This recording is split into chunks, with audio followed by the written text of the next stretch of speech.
All I want to do is protect my people. Hey, welcome back to the channel. So in this episode, we're going to talk about BAI LIULI, and she is kind of like the worst Simmer Esper in my opinion, because usually a Simmer Esper have something unique about them, but the one thing that unique about BAI LIULI can be replaced by an even better Esper with an easier effort. So let's take a look at her skill. Let's go. The first skill attacks one enemy, damage 100% attack. It can be increased to 120% attack.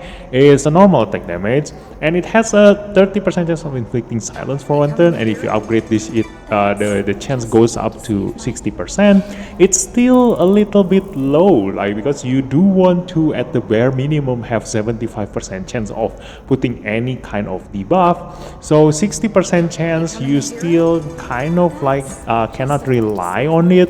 Although the effect is silence, it's a really good debuff. Like, it makes the enemy can only cast a basic ability.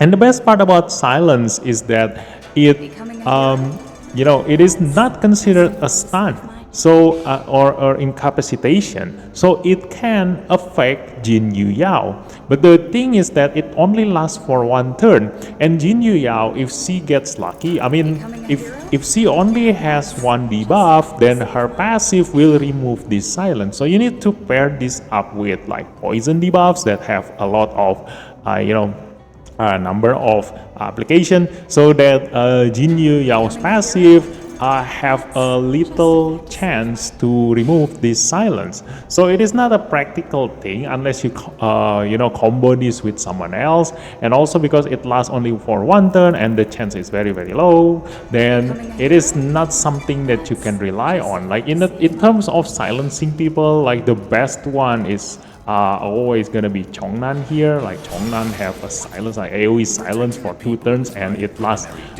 It has 100% chance, and also it's a guaranteed silence. So yeah, this one. Although I comparing like third skill to first skill, but then again, like, she doesn't have silence on her third skill. So yeah. So this is her first skill. And then her passive at the start of BAI LIULI's turn dispels one debuff from herself. The best part about this is that it doesn't mention anything about the debuff, so you can also remove incapacitation debuff. So if the enemy doesn't play around with so many debuffs and only have like 1 or 2 debuffs, then it's a good thing. Like, BAI LIULI cannot be stunned in this case. Like, if you have the third ascension, then you also have another effect, heals all allies, healing 5% of their maximum HP, which is quite good. It is somehow like the same as Jin Yu Yao's passive. So this is where Jin Yu Yao came from, like the rare version of Jin Yu Yao, but for herself, like the debuff only removed from herself.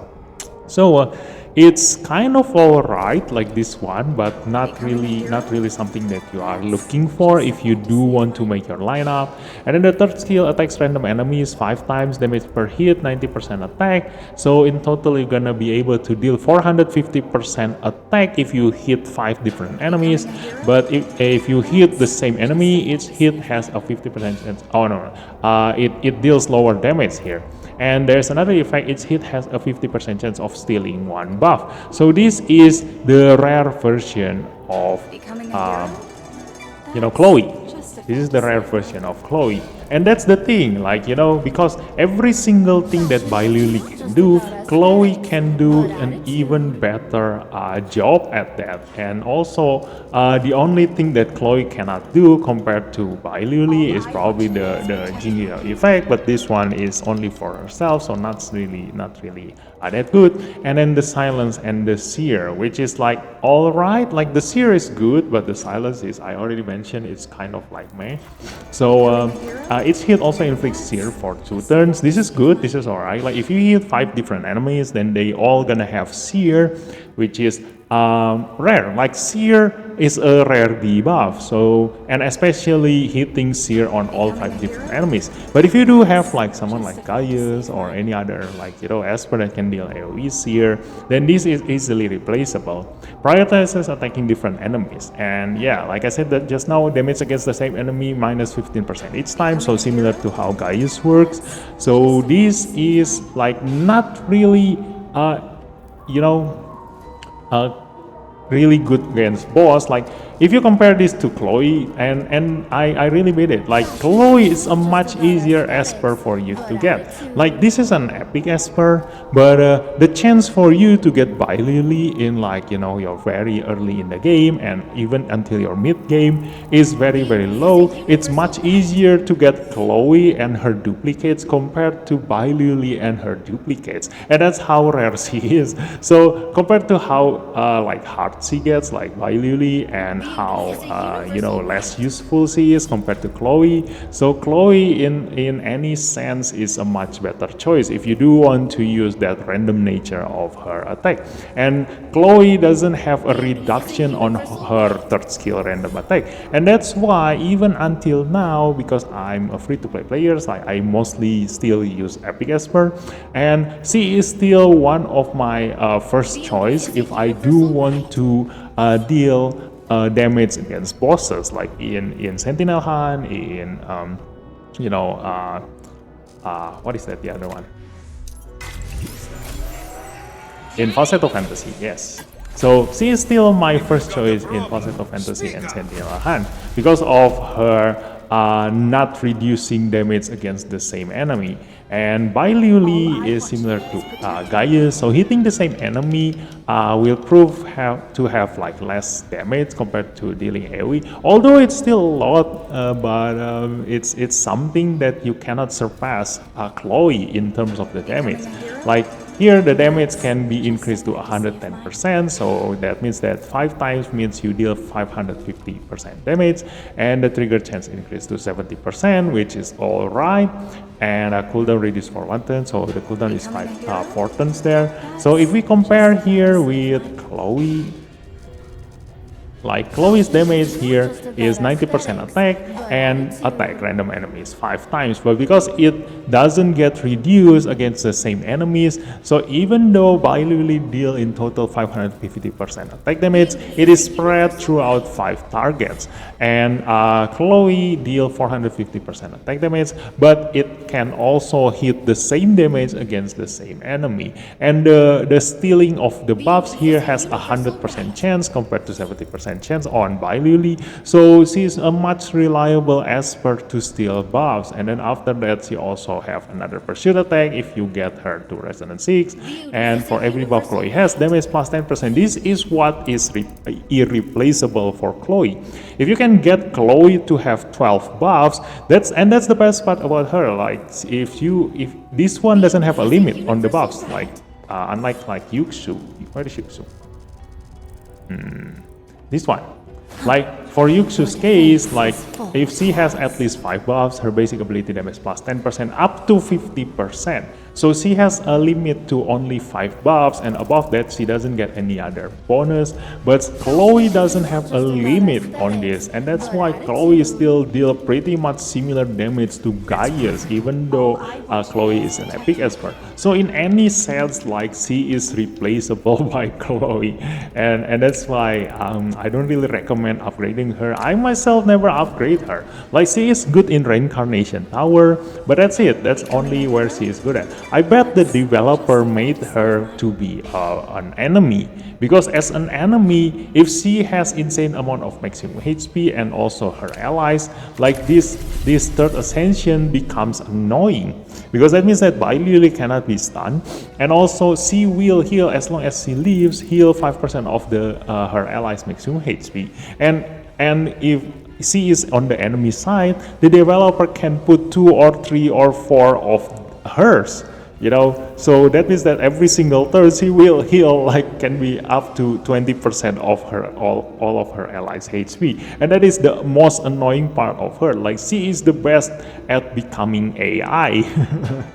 Now going into advancement, always like because she is easily replaceable by other Esper, like I don't recommend upgrading her. But if you do want to use her, like you cannot stop her at level 50. Obviously, you're gonna need her at level 60 because he is a DPS. Attack stats here is pretty much a necessity for her. Then going to Ascension, again the stats you do want to aim for the attack if you do use her. Then the second resonance when HP is below 40%, healing plus 10%.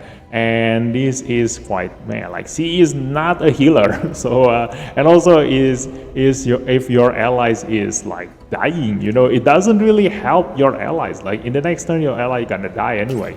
And then the fourth resonance here when the target's HP is below 50%, damage plus 10%. Quite alright, but as a DPS, but you know, she's not your first choice as a DPS. And then the Ascension here, attack, life. This is good. Like she is after so many episodes, like you know, finally there's a DPS that has a second Ascension of HP.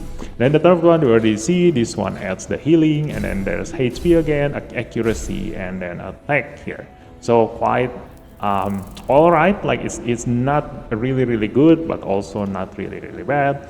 So going to Rival Rune, recommended going for the War here and also the Grove set. But then again, as a DPS, like you can just give her any relic. Like if you do use her in PvE, then use the Thunder set. If you do use her in PvP, then use the War. But you know, nobody ever gonna you know, use her in any situation. But if you do need, like, you know, an Esper that can steal buffs, and if Chloe alone is not enough, then maybe there will come a day where you will be able to use her.